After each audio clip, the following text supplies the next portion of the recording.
আল্লাহ পাক রব্বুল আলামিন কোরআনের মধ্যে বলেন, আলিফ লাম র কিতাবুন আনজালনাহু ইলাইকা লিতুখরিজান নাসা মিনাজ-যুনুবাতি ইলান নূর। আল্লাহ পাক রব্বুল আলামিন এই কিতাব আমি তোমাদের উপর অবতীর্ণ করেছি যাতে তুমি মানব জাতিকে বের করে আনতে পারো অন্ধকার হতে আলোর দিকে। আল্লাহ পাক রব্বুল আলামিন তার হাবিবকে জানিয়ে দিলেন, হাবিব এ আয়াত অবতীর্ণ করে জানিয়ে দিলেন, বন্ধু যেন তুমি মানুষকে অন্ধকার পথ থেকে আলোর দিকে তুমি নিয়ে আসতে পারো।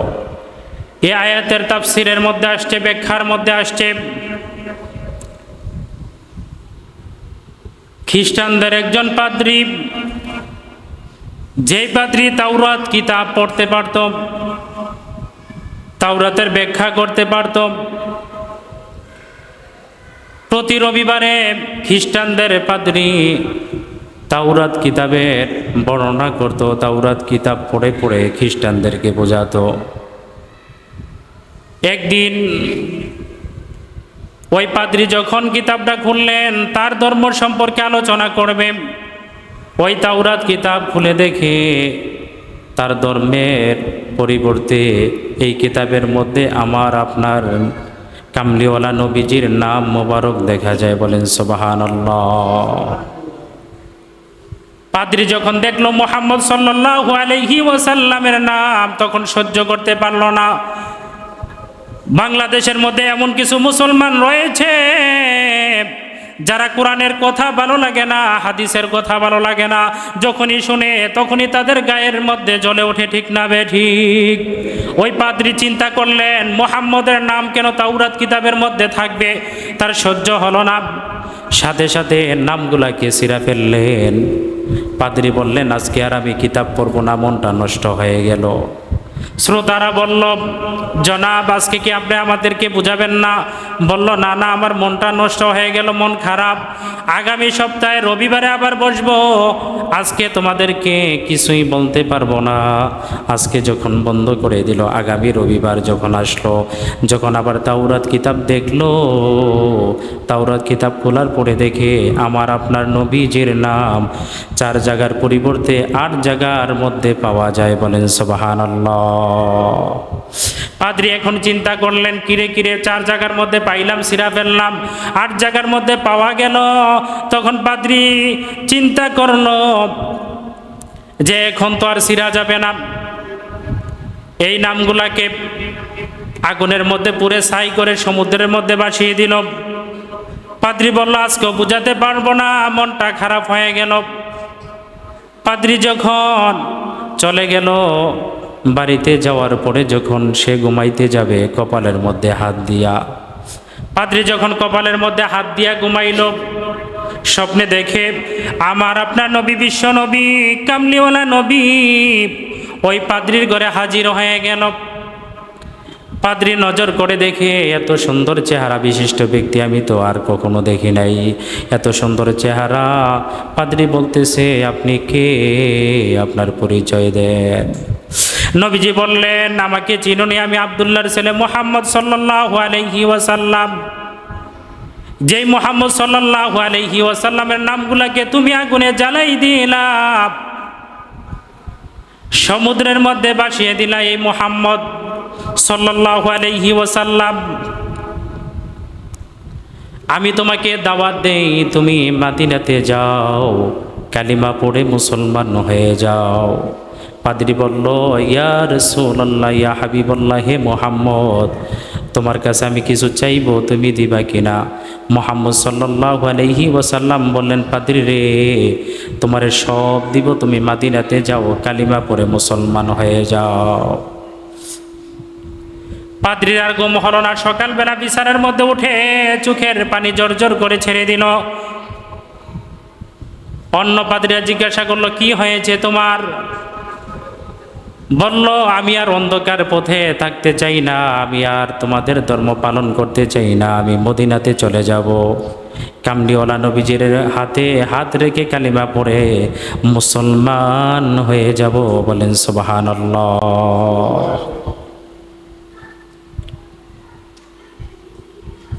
পাদ্রী বললেন, আমি আর এই অন্ধকার জগতের মধ্যে থাকবো না।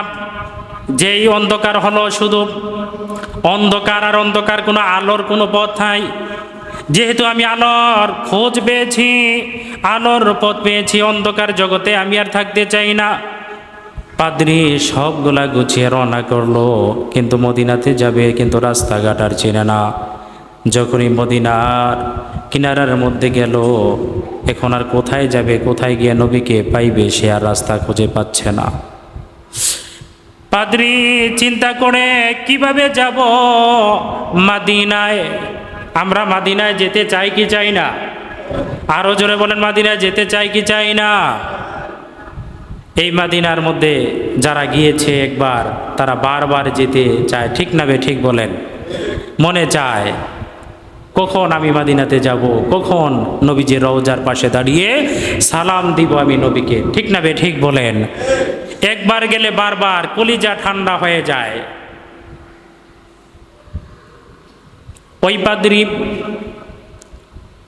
কোথায় যাবে, কিভাবে যাবে, চিন্তার মধ্যে পড়ে গেলেন। কিছুক্ষণ পরে দেখা যায় একজন ব্যক্তি, তার মাথার মধ্যে পাগড়ি, হাতের মধ্যে তাসবিহ, সে আসতেছে দূর থেকে দেখা যায়।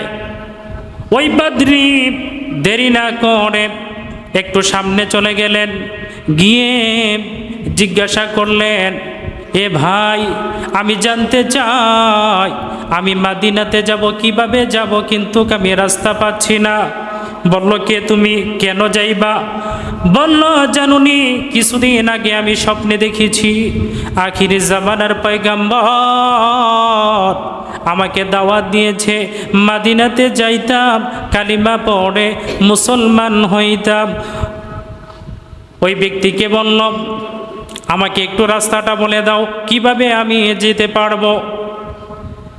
ওই ব্যক্তি তো বলতে পারে না, 3 দিন হয়ে গেল আমার আপনার নবী, বিশ্ব নবীজি দুনিয়ার মধ্যে নাই, দুনিয়া থেকে বিদায় নিয়েছেন, এই কথা তো ওই ব্যক্তির কাছে বলতে পারে না। চোখের পানিগুলা ছেড়ে দিল। পাদ্রী বলল, কে ভাই তুমি, কেন কান্দ? কাদার কারণ কি জানতে চাই। ওই ব্যক্তি মনে মনে চিন্তা করলো, আমি যদি এখন বলি নবী নাই, তাহলে লোকটা চলে যাবে, কালিমা পড়ে মুসলমান হবে না। আর যদি বলি নবী আছে, যদি নবীকে গিয়ে না পায়, তাহলে বলবে নবীর সাহাবী মিথ্যা কথা বলে। কি বলে? মিথ্যা কথা বলে। প্রশ্ন করতে পারেন, হুজুর এই ব্যক্তিকে, যে ব্যক্তিটা কান্না করে, এই ব্যক্তি আর কেউ নয়, নবীর সাহাবী হযরত সালমান ফারসি। বলেন সুবহানাল্লাহ। সালমান ফারসি বললেন, একটু সামনে গিয়ে দেখো। গিয়ে দেখে সাহাবীরা গোড়াগড়ি করে কান্দে, একজন আরেকজনকে ধরে কান্দে। এই অবস্থা দেখার পরে জিজ্ঞাসা করে, কেন তোমরা কান্দো? তুমি কি জানো না, আজকে 3 দিন হয়ে গেল আমাদের নবী দুনিয়া থেকে চলে গেছে। এই বেদনা সহ্য করতে পারে না, একজন আরেকজনকে জড়ায় ধরে কান্দে।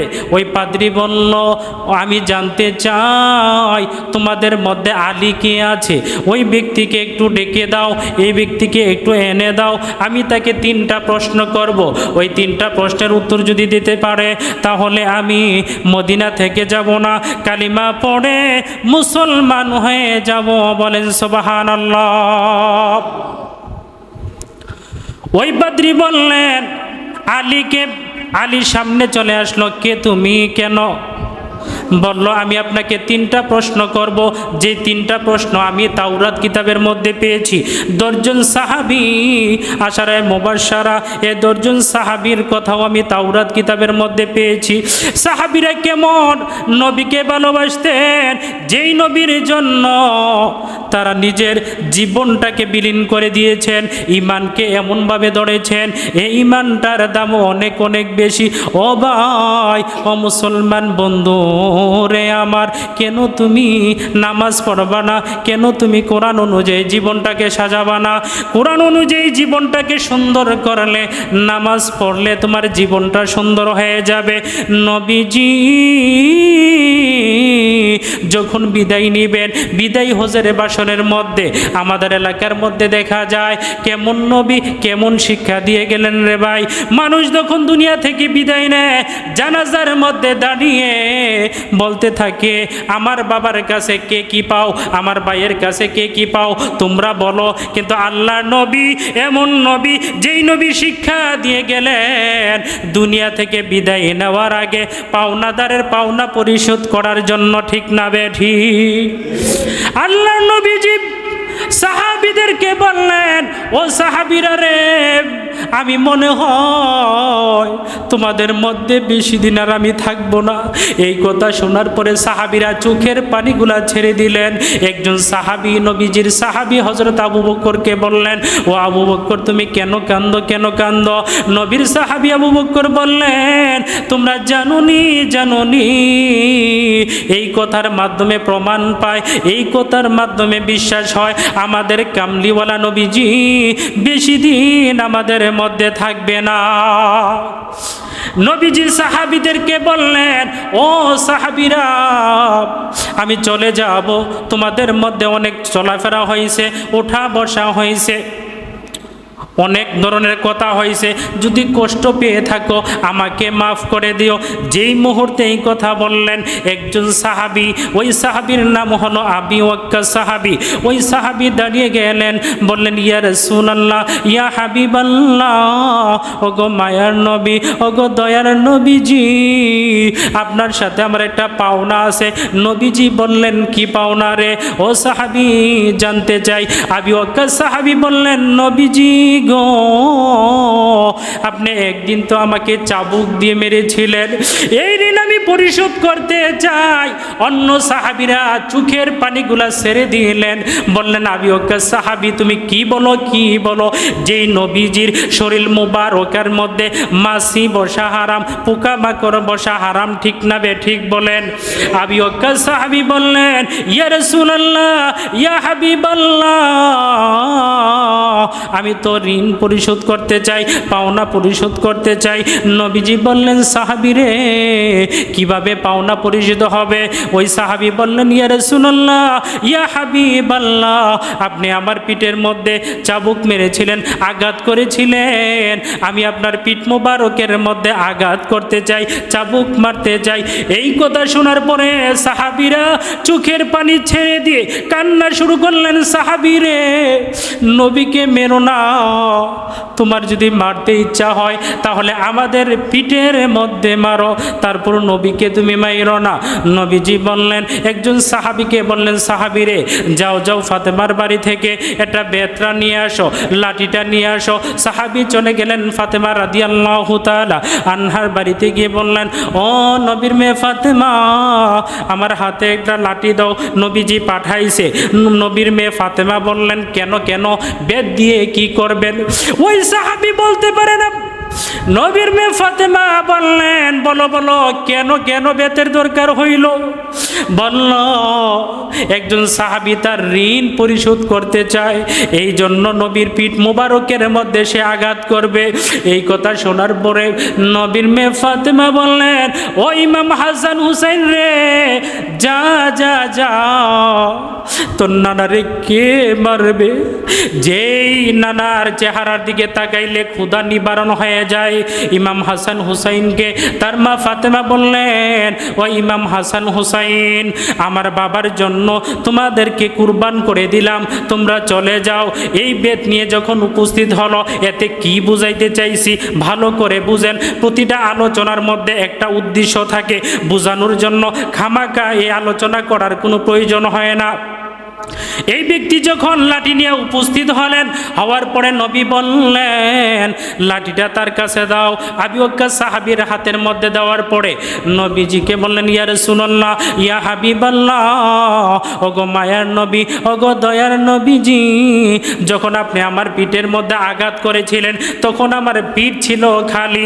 ও নবীজি, আপনার পিঠ মুবারক খালি করে দিতে হবে, তারপরে আমি আঘাত করব। নবীজি একটু মৃদু হাসি দিলেন, তাবাসসুম একটা হাসি দিলেন। হাসি দেওয়ার পরে এই নবীজির পিঠ মুবারক কাউকে দেখা নাই, একটু আড়ালে গিয়া আবু ওয়াক্কাস সাহাবীকে বললেন এই কাঁধ মুবারক থেকে চাদরটা যখন একটু সরাইলেন, এই কাঁধের মধ্যে মোহরে নবুয়তের একটা চিহ্ন ছিল। সুবহানাল্লাহ বলে।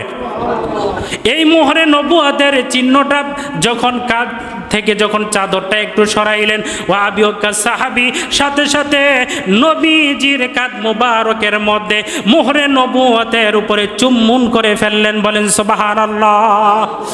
চুম্বন করে নবীজির পাও মুবারকের মধ্যে পড়ে গেলেন।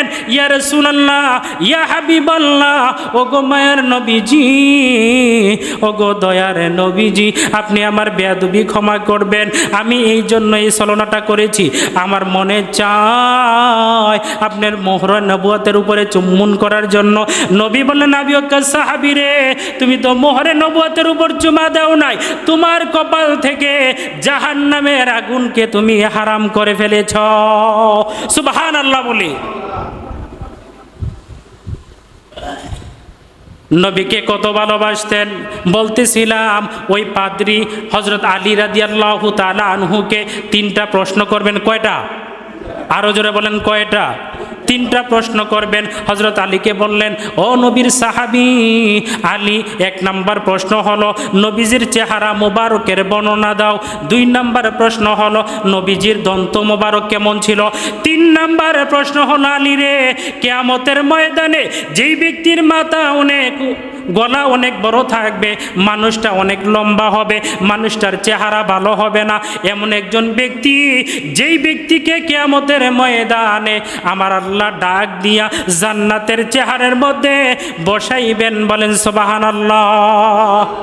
হযরত আলী বললেন ও পাদ্রী, তুমি কি জানতে চাও? প্রথম নাম্বার প্রশ্ন হলো নবীজির চেহারা মুবারকের বর্ণনা। মা আয়েশা সিদ্দিকা রাদিয়াল্লাহু তাআলা আনহা তার বর্ণনা দিলেন। একদিন আয়েশা সিদ্দিকা রাদিয়াল্লাহু তাআলা আনহা যখন তিনি সুই নিয়ে যখন কাঁথা সিলাইতেছিলেন, যখন কাঁথার কাজ করতেছিলেন, তখন যখন বাতি নিভে গেল, তেল শেষ হয়ে গেল, সুইটা হাত থেকে পড়ে গেল, অন্ধকার হয়ে গেল। আয়েশা সিদ্দিকা রাদিয়াল্লাহু তাআলা আনহা তখন কোনো কাজ করে নাই। তিনি বললেন নবীজি যখন ঘরের মধ্যে আসবেন তখন আমি সুইটা বের করে নিব, আমি কাজ করব। আমার নবী, আপনার নবী, বিশ্ব নবীজি যখন তিনি নামাজ শেষ করে যখন নিজের কক্ষের মধ্যে তাশরিফ নিলেন, যাওয়ার পরে গোটা নবীজির চেহারার নূরে যখন গোটা আলোকিত হয়ে গেল। বলেন সুবহানাল্লাহ। আয়েশা সিদ্দিকা রাদিয়াল্লাহু তাআলা আনহা নজর করে দেখে এই সুইটা নিচে পড়ে রয়েছে, সুইটা বের করলো, হাতের মধ্যে নিল, শুকরিয়া আদায় করলেন আলহামদুলিল্লাহ। নবীজি বললেন আয়েশা রে, তুমি আলহামদুলিল্লাহ শুকরিয়া আদায় করলা কেন? আয়েশা জানতে চাই। নবীজি বললেন আয়েশা রে বলো না। আয়েশা সিদ্দিকা রাদিয়াল্লাহু তাআলা আনহা বললেন ইয়া রাসূলুল্লাহ, ইয়া হাবিবাল্লাহ, জগতের মানুষকে আমি জানিয়ে দিতে চাই, সকালবেলা দুনিয়ার মানুষের সূর্য উদয় হয় সকালবেলা, আর আমার ঘরের মধ্যে সূর্য উদিত হয় রাত্রিবেলা। সুবহানাল্লাহ বলেন। এত সুন্দর চেহারা ছিল। অন্য হাদিসের মধ্যে আসছে যে হযরত আনাস রাদিয়াল্লাহু তাআলা আনহু একদিন তার মা তার বাড়িতে নবীজিকে দাওয়াত দিয়েছিলেন। আনাসের মা নবীজির চেহারা মোবারক দেখার জন্য সে কি করলো, একবার বাইরে যায় একবার ভিতরে যায়। আনাস জিজ্ঞাসা করলেন মা তুমি এমন করো কেন? তখন নবীজি তার বাড়িতে তাশরিফ নিলেন, জানালার ফাঁক দিয়ে দেখে যে নবীজির চেহারা এত সুন্দর, এত সুন্দর, আর আসমানের চাঁদের দিকে তাকায়, তখন তখন আনাস জিজ্ঞাসা করলেন, মা তুমি কেন তাকাচ্ছ একবার নবীজির চেহারার দিকে আবার আকাশের চাঁদের দিকে? আনাসের মা বললেন, আনাস রে, আমি নজর করে দেখি আসমানের চাঁদের কলঙ্ক থাকতে পারে, কিন্তু আমার নবীজির চেহারা মুবারকের মধ্যে কোনোদিন কলঙ্কের দাগ থাকতে পারে না। ঠিক না বে ঠিক বলেন? তাহলে একমাত্র ফুলের মতো পবিত্র হলে আমার নবী পবিত্র, মানুষ পবিত্র হতে পারে না। ঠিক না বে ঠিক বলেন? এখন দেখা যায় কি অবস্থা, আহলান সাহলান মারহাবান দেয়। যে ব্যক্তি এক তো নামাজ পড়ে না, নামাজের খবর নাই, উজু করতে পারে না, সামনের কাতারে পাওয়া যায় না, যে ব্যক্তি চার স্টলের মধ্যে নামাজের সময় বসে বসে মানুষের সমালোচনা করে, ওই ব্যক্তিকে গিয়ে আমরা আহলান সাহলান বলি, আমার ভাই তোমার ভাই উমুক ভাই পবিত্র, ফুলের মতো পবিত্র। ঠিক না বে ঠিক বলেন?